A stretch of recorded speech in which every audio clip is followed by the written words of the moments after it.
Hello, welcome back to Planet 40k. In today's video we're going to be reviewing the Hammerfall bunker from the Space Marine Codex. So before we do, we're going to do the shout out of the day, which is going to Jar Es Ist Ik. He'll kill me for pronouncing that wrong, I can never get it right. But it's for this lovely comment here in regarding his recipe for mashed potatoes.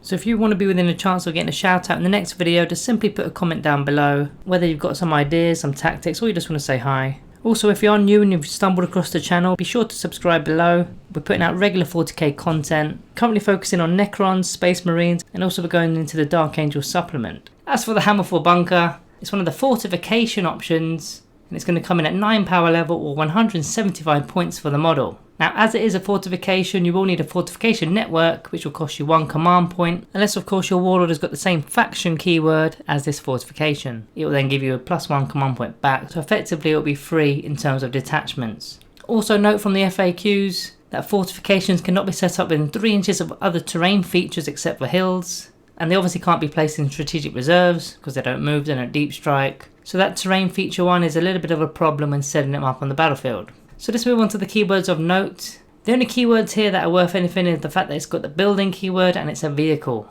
As for the datasheet, it's got a ballistic skill of 4+, strength 6, toughness 8, wounds 14, leadership 7 and a 3+ save. So it obviously has no movement, no weapon skills, it can't fight, and of course no attacks. And this does degrade when it takes damage, so when it's below 7 wounds it goes to ballistic skill value of a 5+, and when it goes to 3 or less, the ballistic skill value is 6+. As for the abilities, Angels of Death, it's only really combat doctrines that are going to have any effect here. All the other ones aren't going to really apply. It's got the defensive array, which is in the shooting phase. Each time the model is selected to shoot, either its Hammerfall heavy bolter array or its Hammerfall heavy flamer array, it can target every eligible enemy unit. And if it's being charged when you're firing Overwatch, you get the maximum shots because it's going to change to heavy 6. Flamers themselves are going to be heavy 2d6. It of course explodes like a vehicle on a 6+ once it's destroyed. All units within 6 inches will suffer d6 mortal wounds. So that's the abilities. Onto the Wargear.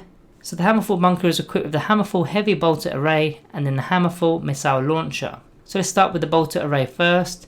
36-inch range, heavy 3, strength 5, -1 AP and 2 damage. Now remember, it can target all eligible targets that it can see. So if it can see 10 different units, it's firing 3 times at all 10 units.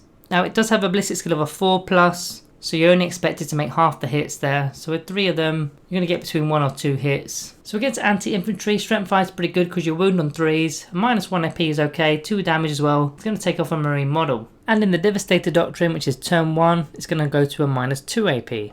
As for the Hammerfall missile launcher, this one doesn't target all the units it can see, but it does come with 2 profiles and they're both 72-inch range. The frag is heavy 2d6 with strength 6, no AP 1 damage with the blast ability, or the super crack missile, heavy 2, strength 10, -2 AP and the damage is d6. So with the crack missile in particular, it's got 2 shots at strength 10, so that's hurting not only just elite models but vehicle 2, and that frag is going to be more of an anti-infantry. But strength 6 almost ensures that you wound on 3s. It does have a weapon option, which is you can swap out the heavy bolter arrays for a Hammerfall heavy flamer array. It's a free upgrade. Now the flame is 12-inch range, heavy d6, strength 5, -1 AP, 1 damage, and it auto hits. So it's basically a heavy flamer there. Except remember that this one can target all eligible units that it can see. So if you're within 12-inch range of 3 different units, it can shoot at all 3 of them. And of course in Overwatch it auto hits, so it's going to be a pretty useful one if you don't want it being charged. As for some stratagems, there's only one from the Space Marine Codex, which is Armour of Contempt. It's 1 command point used on a vehicle model. When you lose a wound as a result of a mortal wound until the end of the phase,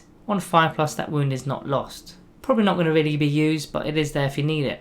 As for some chapter synergy, there's only a couple here that I've gone with. One is from Iron Hands, which is a stratagem called Wrathful Machine Spirit, which allows it to reroll all the hit rolls. Not bad, but it's got a ballistic skill of 4, and it could be bracketed to worse than that. Then the Salamanders, they've got lots of synergy here. So the Flamecraft stratagem, to always have the max shot so you're not rolling the d6 for those flamers. Then the Fires of Battle stratagem to throw out mortal wounds as well. Relentless Determination stratagem to keep your top ballistic skill at all times, so it can be useful when it's on its last legs. And finally, Immolation Protocols to shoot heavy in combat with no minus, which usually when you're firing heavy weapons into combat, because it's a vehicle, it can still fire, but obviously -1. This will eliminate that. As for some unit synergy, the obvious one here is a Tech Marine with his 2 abilities. The first is the Blessing of the Omnissiah. Done in the movement phase, you select a vehicle within 3 inches of the tech marine and it can regain D3 lost wounds, which could get it up a bracket, not too bad. Then awaken the machine spirits, again done on a vehicle within 3 inches, and that vehicle is going to get a +1 to the hit rolls at range. So now those heavy bolter arrays are going to be hitting on 3s. Now you could make him the Master of the Forge. It's going to cost you 20 points or 1 power level, and all this does is basically allows him to repair the bunker 3 wounds instead of D3.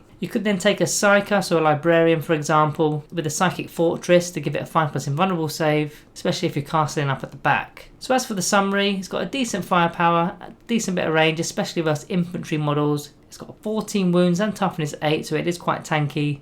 It holds objectives well due to that same fact.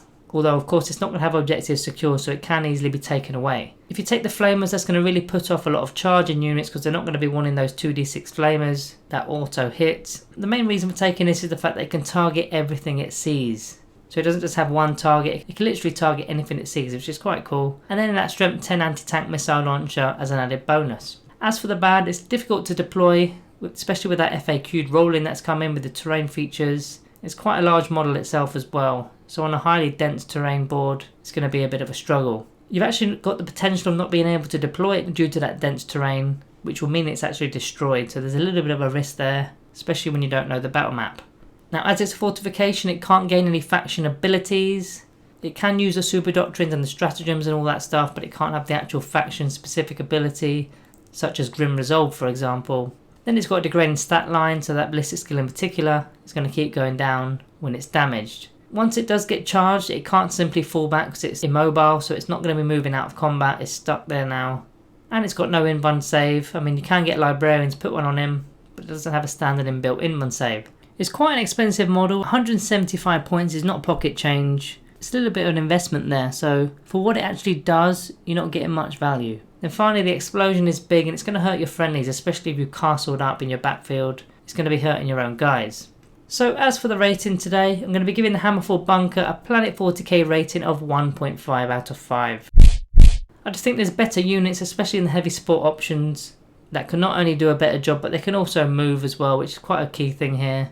And being able to just fight back as well. This thing's a sitting duck once it's got into combat. It does have a bit of shooting capabilities, but as mentioned, you can get a lot of other units. Devastators, for example, they can do the same sort of role. And when you're talking about 175 points, that's quite a lot of points. So guys, that's the Hammerfall bunker review all summed up. Let me know what you'd give it below. Do you even field it? Maybe you field it in some friendly games. Let me know how you field it, what you do with it. Don't forget to comment below to be shouted out in the next video. And drop a like on your way out. Thank you all for watching and I'll see you next time.